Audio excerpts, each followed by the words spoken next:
Welcome, Dana Dykhouse, Premier Family. Excited to be talking about one of my favorite topics, leadership. First of all, congratulations on that beautiful building. We were just having a conversation. Again, what a great monument to Sioux Falls. And again, just talking about all the great things that Premier is doing in this community is a fantastic thing. Well, thank you very much. It's nice to get everybody back together. You know, as we grew over the last 25 years, we've kind of spread people out around town, and this gives us the opportunity to get everybody back together. It's like kind of a family reunion right now. Yeah, I bet. I imagine so.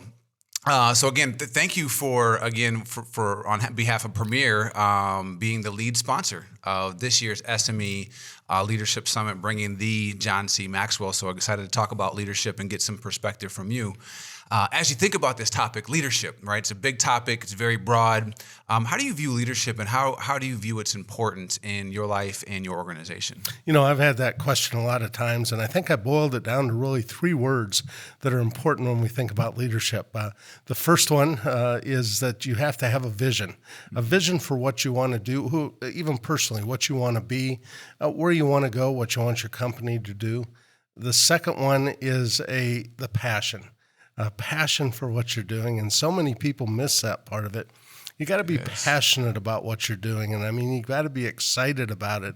We often laugh when I'm doing leadership training that sometimes you watch an NBA game and it looks like those guys are sentenced to do that job. I don't know about you or I, but if I was getting paid millions of dollars a year, I'd be doing cartwheels out onto the floor.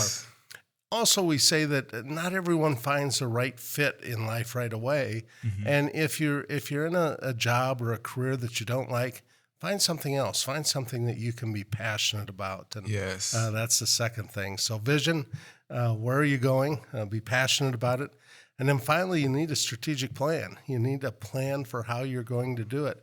A step-by-step plan often written down, because if you can, a lot of people have a vision. Yes.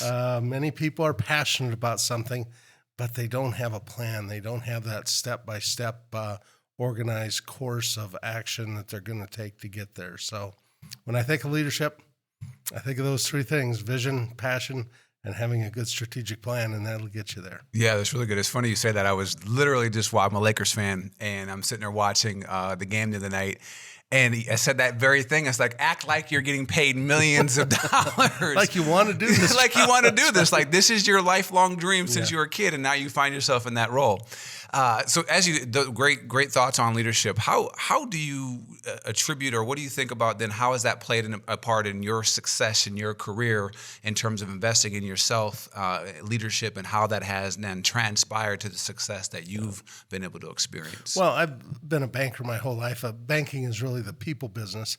And if you can show passion to people, if you can show that you're passionate about what you're doing, you want to accomplish it, that really goes that first step is showing people you're excited about what you want to do, that you're having fun at what you're doing, and that rubs off on people. That'll help the rest of your team act that same way. You got to have a vision. You got to show people where you want to go. You can be passionate about something, but unless you can show them what you want to accomplish, that's a big part of it also. Having them picture in their mind what they want to be. And then finally, having that plan lay out for people. Here's how we're going to get there. Here's our tactical step-by-step plan for how we're going to get there. That's a big thing. I'm still perplexed by that. The studies that show 90% of people don't have goals and visions, and you get into businesses and you realize how many businesses, same thing. They're passionate about a product, but they don't have a plan, right? How many people are missing some of those things? And it's easy to see that those who invest in those things and see the long-term vision of those, it matters, especially when we talk about success, right? Success to me, the beautiful part of it is it's unique and it's customized to the individual, how they define that. As you think about your life and your career, who's maybe a few leaders that had influence on you, who helped pour into you? What were some of those characteristic traits maybe that drew you to those leaders, and what really made them that leader worth following? Well, one of my first mentors was one of my first jobs. I was a credit analyst at the Farm Credit Banks in Omaha. A guy by the name of Gene Timmons was my supervisor. Gene was a unique guy. He was toward the end of his career, and he was constantly talking to me about, what will you do when you're in this position? What will you do when you're doing this? He was questioning me or putting a vision.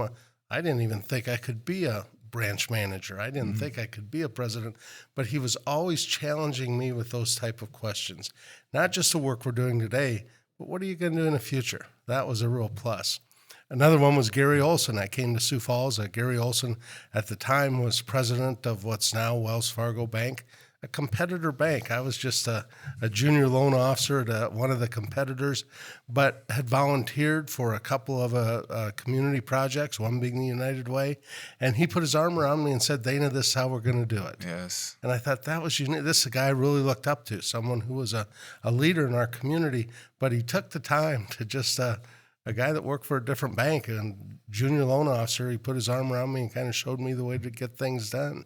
Yeah. And then I'd have to say my partner now, Miles Beacom. Miles taught me probably the most important lesson in leadership, and that is communication. Yeah. No matter what we've gone through as a business, and there have been ups and downs in the last 25 years, Miles has an ability to always communicate exactly what's going on with all the staff. The cards were all turned over on the table, and whether it was good news or bad news, communication with people really means something. And so those are the three people that I look to. Three different types of lessons. One about visioning what you could be in your life. Another about mentorship, putting his arm around me, Gary Olsen, and saying, here's how we're going to do this. And then finally, Miles, someone you work side by side with, who taught me a lesson of communication and how to do it right. Yeah, those are big things. I look at my life and I look at people I study in terms of success, and you can find those stories of who are those few individuals who took the time and saw something maybe in you, or again, just exhibited a behavior or a characteristic trait that helps people spark something inside of us, right? You don't know when it's going to land and what's the right time for different people, but just the importance of, again, being open, having that influence around those around us to make that difference. I think also investing that time. You make a good point there. People that are willing to invest time in you, and I think in my life now, I hope I take that same time to invest in other people.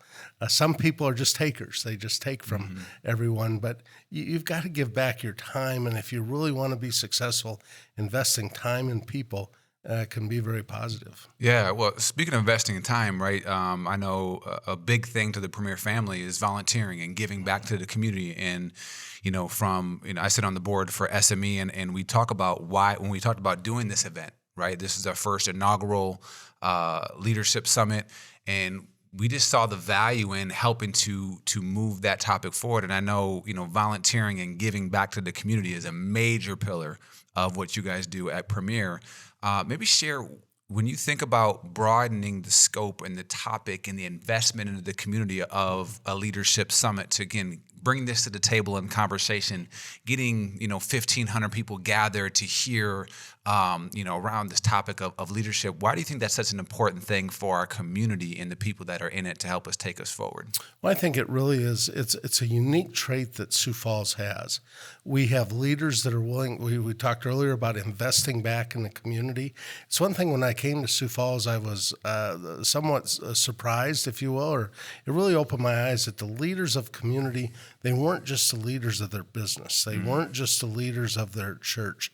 What they were is the leaders of the community. They invested not just in their business or in their family or their church. They invested in the community. They wanted to see the community succeed as much as they did their business. And that's the type of leadership that I think is important. How'd they do that? They volunteered. People gave of their time. I mean, time is valuable. We only have so much of it, and we're all run busy lives. But I know at Premier, we encourage people, if you give an hour a month to some organization, and we don't care what, just give an hour of that time, you'll get much more back in return. Yes. From the relationships you build, from what you see our community move forward. And I think that's some trait that we all have a responsibility to see remains in Sioux Falls. I think we've talked about that at Think 3D. From the beginning, we were very aware of, we didn't want to be that company that got to a certain point, achieved some level of success, and then say, okay, now we're ready to give back. We wanted to make that a part of our story from the beginning, in which, again, I know you guys value as well. Why do you think that's such an important thing that people realize you have something to give where you're at in that time, whether that's a starting business, whether that's a frontline employee, realizing, again, we all have gifts and things to give back. Why is that so important as it kind of aggregates into what it does for our community overall?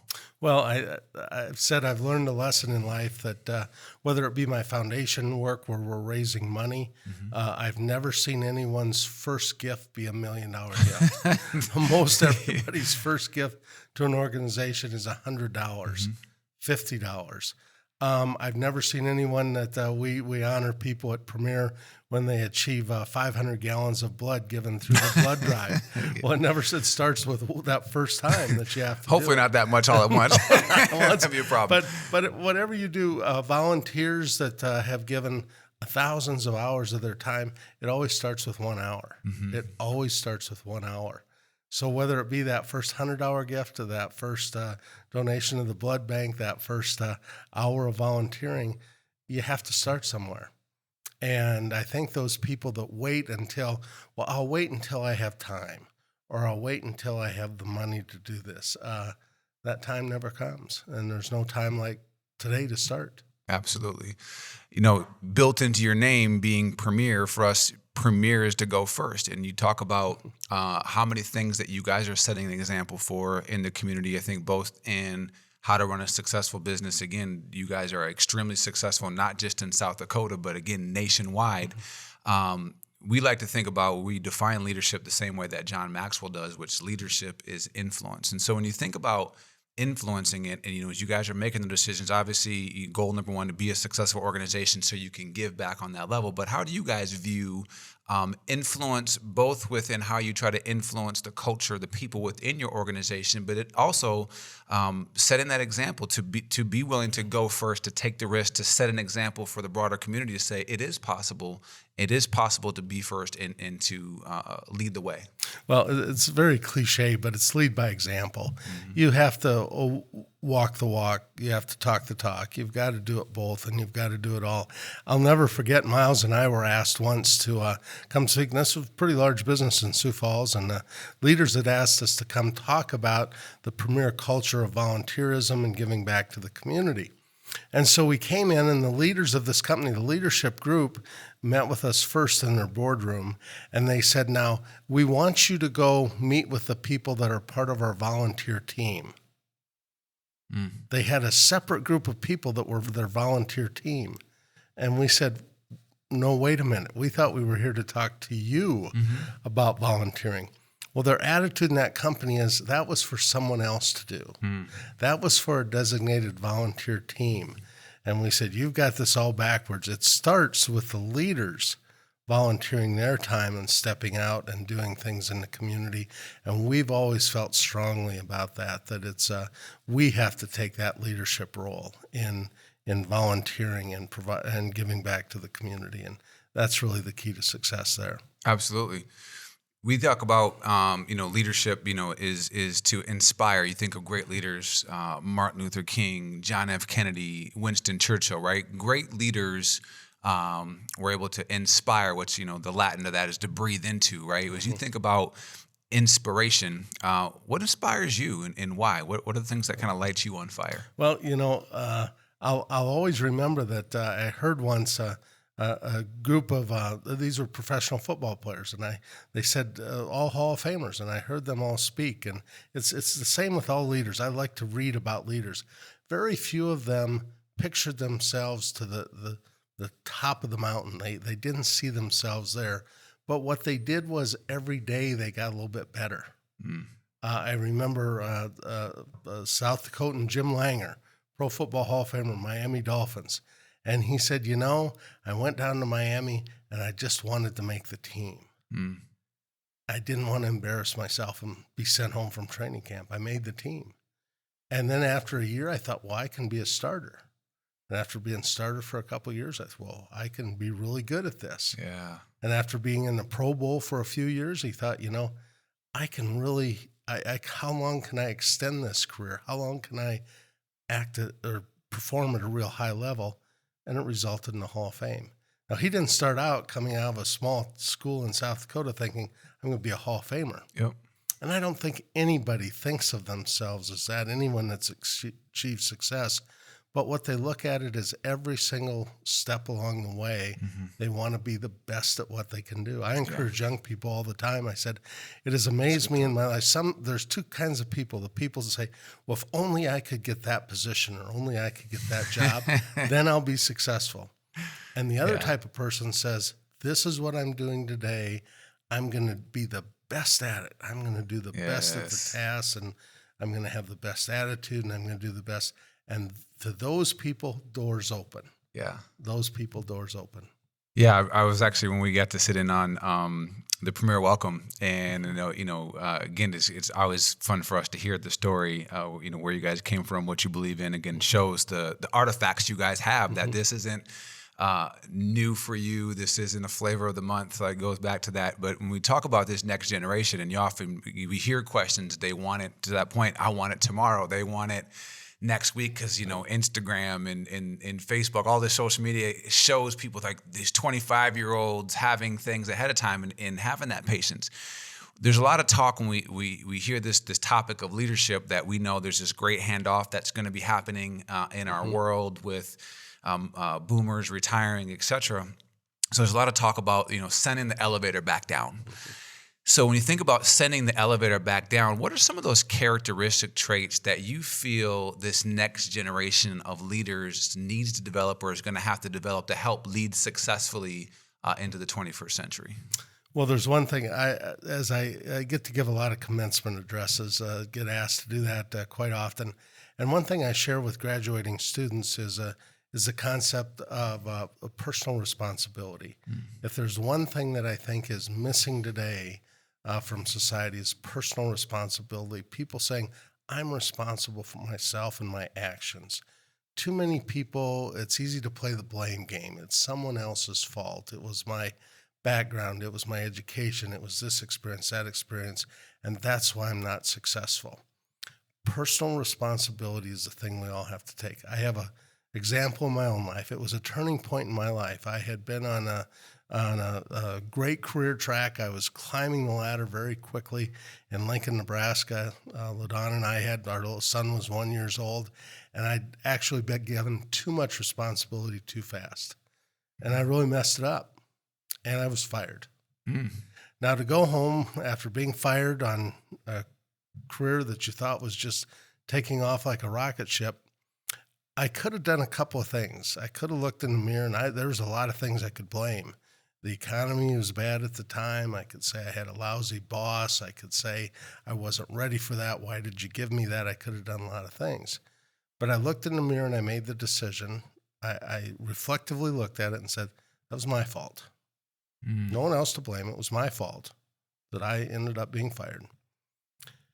I'm going to make sure that never happens again. And I'm going to make sure that I analyze what I'm doing, that I just don't blindly bull ahead with what I think is right, but I'm going to observe what's around me, what's going on around me, what skills I need to develop, what knowledge I need to gain, so that I don't have that happen again and put myself in that position again.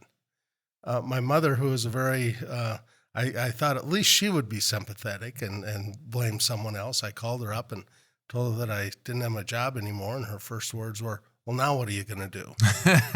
So we need to hear that. We need to hear that. That was sometimes. tough love, but Yeah. but that was a reflective moment. So I think if there was one thing, if I took the elevator back down, as I get to do with graduating seniors often, I just say, take personal responsibility. Think about that and build your life up around you're responsible for what the outcomes are. Yeah. Never play the blame game.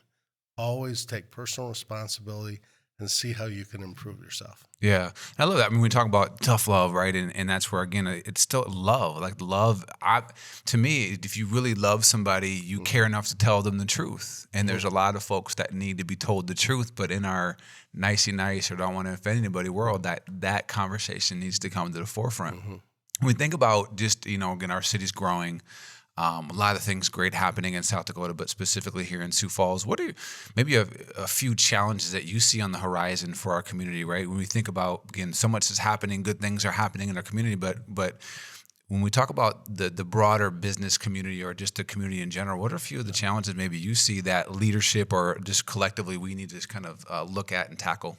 Well, the number one thing in Sioux Falls is workforce development, and we really need to expand our workforce. Many of the people are just like me. I grew up 30 miles from here, small community, and moved to Sioux Falls. That's what created our workforce that we have today, or of my generation. The next generation comes from a much more diverse background, and how are we going to incorporate that? We have something at Premier where every so often we have what we just call our New Americans Lunch, our immigrants that have come that work for us here at Premier, and to sit around that table and hear their stories are much different than mine. Yeah. I use a simple example. I got hired by the Farm Credit System in 1979.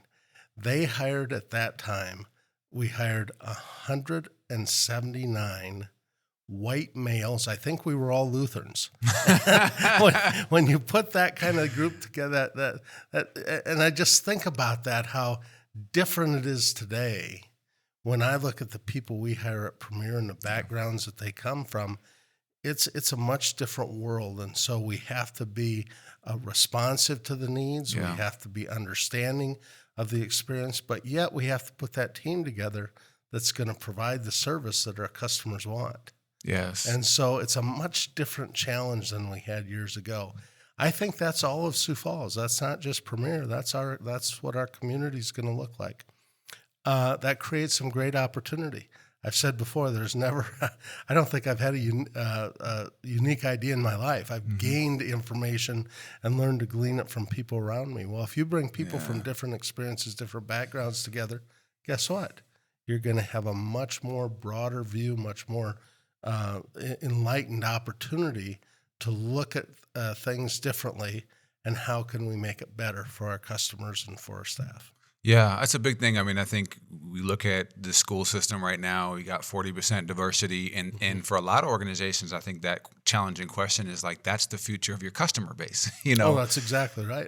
And your workforce. Yeah, and your workforce. And so if you don't start to learn from diversity of thought and those things within your walls, will you be able to speak to that future customer base? Before we got rolling, we were talking about, we just came from an SME session that you guys had sponsored, and the gentleman was talking about 70% of the perception of your organization is made up in your frontline employees. And he had asked the question, who is the most, per capita, who is the most important leadership role to develop? It's those frontline leaders, because they have the highest span of control in terms of touching your employees.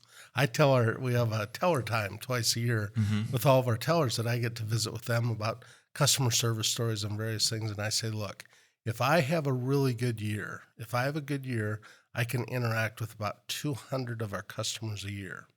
That's a good year for me, one-on-one interaction with customers. Our tellers combined will interact with our customers over 2 million times a year. Yeah. 2 million versus 200. Who's really important in our organization? Yeah. They have 200 or 2 million customer interactions. I have 200. Yeah. What's important? And you've got to understand where the important touch points are that we want them to make every customer's, those 2 million interactions, if they are positive, if they make the people walk away with a smile on their face, if they can provide them that service that's fast, efficient, effective, and accurate, I can mess up half of mine and it won't matter. Yeah. But they've got to do theirs well. Yeah, I was sharing again when we first started having some conversations. I've been a lifelong Premier customer, and shared just the drive-through. Right, again, most of it's transactional, but just that simple smile, which is part of you guys' Premier attitude, and those different things. But I think it'd be valuable to share. When we first started having some conversations, when you shared with me 25 years ago, like the foundation of culture and investment into leadership, like because culture has been the buzzword in the last 10 years, maybe, leadership development, maybe 20-ish years or so on the level that we're talking about now. But just hear the conversations from the beginning, just share, I think, how you guys saw it 25 years ago. And again, this success, you don't stumble upon success. this is an intentional investment 25 years in the making that got you to this level. So share a little bit about your investment in that. Ours was kind of out of necessity, Damien. What we did was, if you look at it, we had, when Miles and I got together 26 some years ago, we had the vision for what we wanted to do. We wanted to have a successful organization. We had passion for it. We both enjoyed the work. We enjoyed the people we were working with. But we needed that third element, that strategic plan. Mm-hmm. And as you looked around the environment at the place, our only strategic advantage was going to be our people. Yeah. We could not have nicer buildings. Now, maybe 26 years later, we got a darn nice building. But 26 years ago, we could not have better buildings. We could not outprice our competition. We couldn't have higher deposit rates or lower loan rates.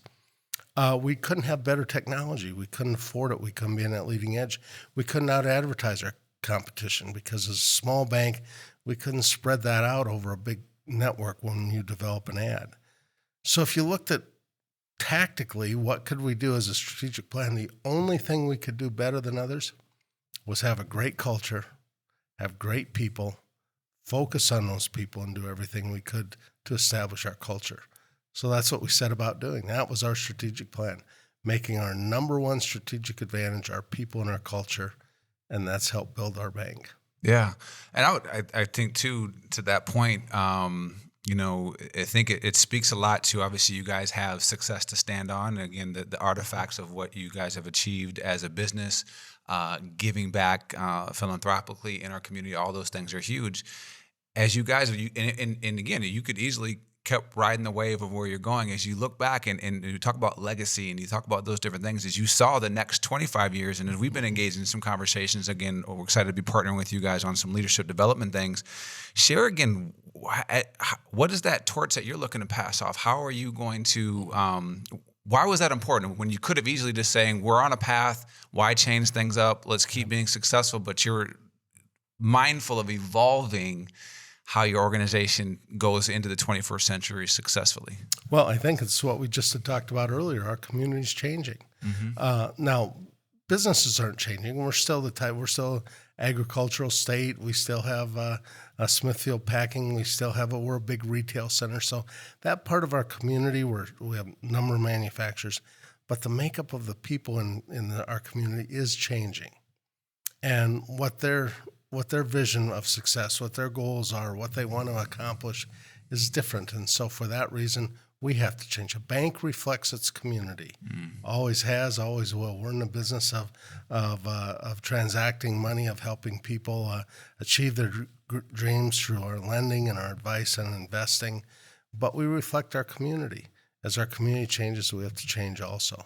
Yeah, and that change doesn't mean you lose your foundation. I think that foundation is still there. The importance of right and wrong, the importance of personal responsibility. Yep. Some of those pillars will always be there, but some elements of it change as it always has. Yeah, really good. My mother went into the workforce in the 1950s after my dad got back from World War II.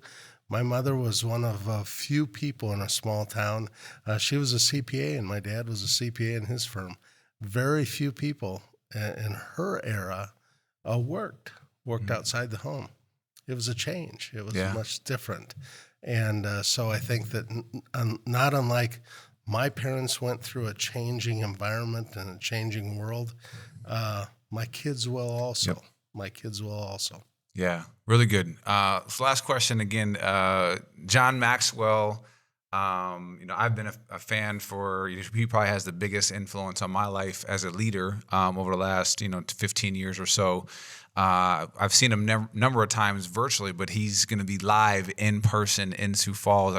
In my opinion, I think probably the biggest leadership name to actually come into Sioux Falls. What are you most excited about of having John Maxwell in Sioux Falls, talking about this topic of leadership, and what are you looking forward to with this event? Well, a year late. He was scheduled to be here last year, and the pandemic changed that. So to get truly a legend in leadership here is going to be something big for Sioux Falls, because again, he, I think more than anything, will open people's eyes to what leadership is, what opportunities are. I said we all need to have that attitude of gleaning information. And he's one of those people not unlike you. That's what I read all the time are leadership books or biographies, and I hope that what the community will gain is we'll be able to glean information, ideas, concepts from one of the best. Yes. Yes. Well, thank you so much for taking the time again. Obviously, I know you're a busy guy. And again, thank you to Premier for being the lead sponsor of this great event. I think it's going to be great for the folks coming to it. Again, they're going to walk away with some nuggets. And again, thank you for all you guys do in the community. I think, again, going back to Leaders Go First. And again, thank you for the example you're setting both philanthropically and showing what's possible in our community. Well, thank you. We look forward to John Maxwell being here and the good work that SME does in our community. Awesome. Well, thank you, Dana. Thank you.